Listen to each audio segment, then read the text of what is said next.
And you can find a link to the video interviews for New Mexico Speaks Crisis on our website, newmexicoinfocus.org. I'm Gene Grant here at the table with this week's Line Opinion panelists. This week we learned that $69 million in federal funding for the Albuquerque Rapid Transit was put in the Obama administration's budget. That budget still needs the approval of Congress, of course, but it was an important hurdle for the city to clear if the ART, I guess, is going to be a reality. Mayor Berry is championing the proposed rapid transit line down Central Avenue, but not everyone is on board. Businesses along the route and some residents have come out against it in public meetings and by placing an anti-ART signs on Central. You see them everywhere, Rachel. Yeah. If this is pushed through despite the objections of the business community, let's handle the business community first. There's a group out there, Save Route 66, I think it is. There's some other things out there. It's organized. I've had conversations with business owners. There's a genuine fear of this. This is not just positioning or posing. There's a absolute palpable fear that people will be out of business inside 60 days if this happens. What are you hearing at the paper? There really is. This is probably the issue in my time at Business First that we've heard the most about from readers. Wow. In terms of opposition. There are a lot of people, a lot of businesses that really support it, think it could help make Albuquerque emphasize the urban core, be appealing to millennials who want a more walkable mass transit style. There are a lot of businesses who are very concerned about the construction, but that's not all they're concerned about. There are a lot of concerns about the studies that were done, that this particular plan might not be the right fit for the neighborhood, affect the character of the neighborhood, which has been one of the things that has helped it attract business in the past. There's a lot of fear, a lot of worry, and a lot of anger. I hear a lot of just outspoken businesses. I agree. It's very angry. I've not heard your reaction. I've not heard like this for myself either. Sophie, a lot of process problems here, meaning people have problems with the process. Yeah, I mean, we Johnny Mango, one of the bloggers on our site, attended a DukeCityFix.com, attended a meeting run by Pat Davis, in which the reports back from Johnny, from the people who were there, was that input was not really solicited, that it was a we tell you, not we listen to you type of situation.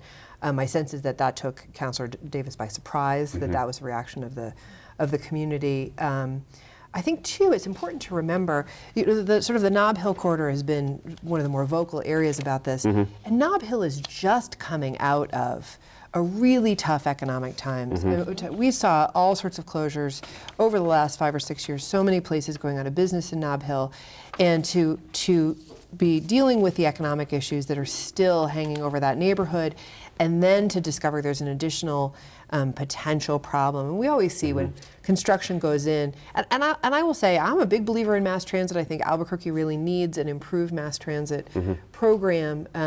But I can't deny that when the construction goes through, businesses suffer. We saw it with the Paseo project. We saw it with the Big I, and so hit upon hit for that neighborhood. Did you just see my man Tom Garrity flinch when you mentioned the Paseo project? Did you happen to catch that? Did you happen to catch that?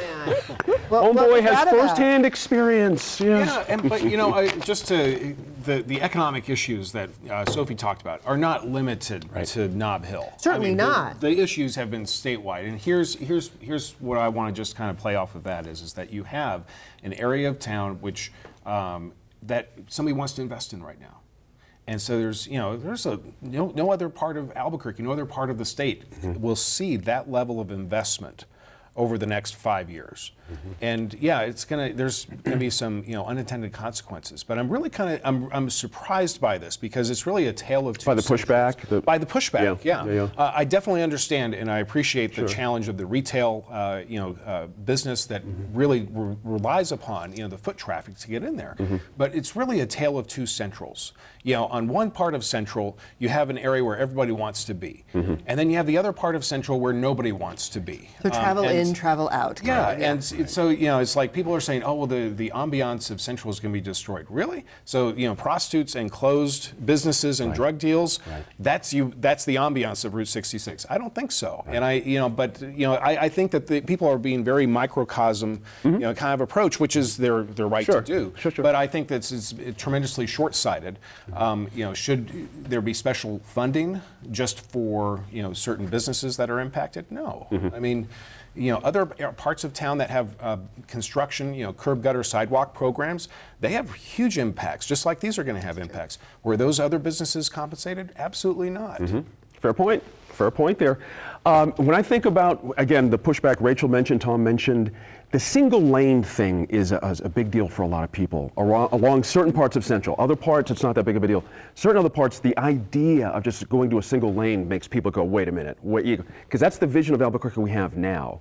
Is that a fair argument to have for people? Is that, a fair worry, for gosh sake? No, it's a fair worry. Yeah. I'm torn on this entire issue because, first of all, I don't live in that area, and the kind of traffic and lack of businesses and lack of things to do is a very real issue for me and the people who live on the west side. Right. Because it's just a very different community, and in many ways it isn't a community. So we're talking about shut down businesses.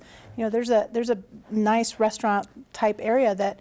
It's been in the last 2 years, 3 different restaurants, and every time it comes back up, I try to go support it, and it's only good for so long. And I look at something like this where there is this push to try to get so much investment into this area, where there's congestion in a lot of other parts of the state or of the city, and being able to use some of that rapid transit to just fix our current bus system would make such a huge difference to other parts of the city. So in some ways, I feel like this is it's such an echo chamber of issues right now within Nob Hill. And I think, unfortunately, that's what's being targeted, and that's the people who are being affected. So rightly so, they are the ones that are concerned. But, I don't know that this is the be-all, end-all in terms of fixing Albuquerque's economic problems. Or that it's has the administration oversold the fix, in your view? I mean, I don't we don't know what's going to happen in the future, necessarily which is what I'm see a problem that saying. needs this kind of fix right now. I mean, there are issues with that area, but if you look at that Nob Hill area compared to other parts of the city, I think there's a lot going on already without necessarily needing this kind of a huge change.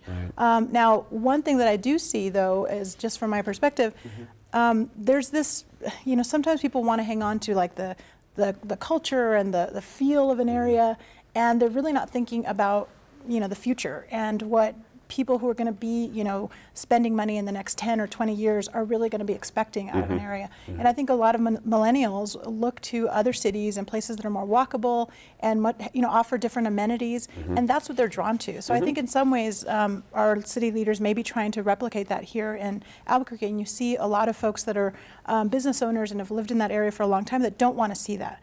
So that kind of, I think there is some of that, old versus new.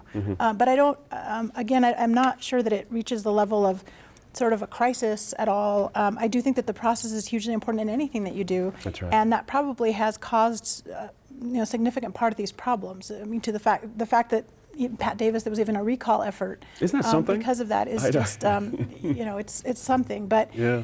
they could do a lot, I think, to try to fix that, address those issues by having more meetings that are meaningful, that people can actually provide input in and have an opportunity to air their problems. Exactly. Rachel, a lot of folks that I talk to, one of the things that really upsets them is they feel like it was a done deal from day one. That no matter what anybody said at this meeting with Pat Davis or anybody else, it just didn't matter. Nobody likes government that runs that way, which was Soul Brothers' point a second ago. They don't like it. So are they getting a fair shake, the administration? Maybe they're doing the right thing and everyone's just so upset about it. I do hear those concerns. I do hear people saying there wasn't enough public input. I think Laura touched on a really important point. This is a car city. And in order for this, if this goes through, in order for it to be successful, that's going to have to change somewhat. Right. And I don't know how comfortable Albuquerqueans are with that. That's the open question. Are we dense enough for this thing? Do we have enough potential riders, Tom Garrity? I mean, I appreciate the widening of the sidewalks, but just because you widen a sidewalk does not mean all the pedestrians just appear magically overnight. What? Right, exactly. But if you build the rail runner from Berlin to Santa Fe, people are going to ride the train. If we build a spaceport, people are going to fly out to outer space from Mexico. I think it's worth noting that at this point, that money that we are all busy spending, first of all, is less than our city said we needed. Certainly less than we asked for. And second of all, is a twinkle in the eye of a president back in D.C. when we have an opposition party that's not even interested in looking at that budget. So how far along are we? I mean, I think that there's this fear locally that they're going to start breaking ground tomorrow. Right. Heck no. Right. It's a long road ahead of Mayor Berry and his team, a long road ahead. And yeah. Please. It is, but what we're looking at is this is an opportunity. This is why I like the project. I mean, it's not the right reason to like the project, I don't know, but it is the opportunity to put to work electricians, plumbers, pipe fitters, iron workers, just the construction business side of things. That's not interstate construction. I mean, this is another different type of infrastructure. And yeah, you know what? It's not this kind of stuff that everybody is at the top of the list, but you know, it's something. And right now in Albuquerque, we need something.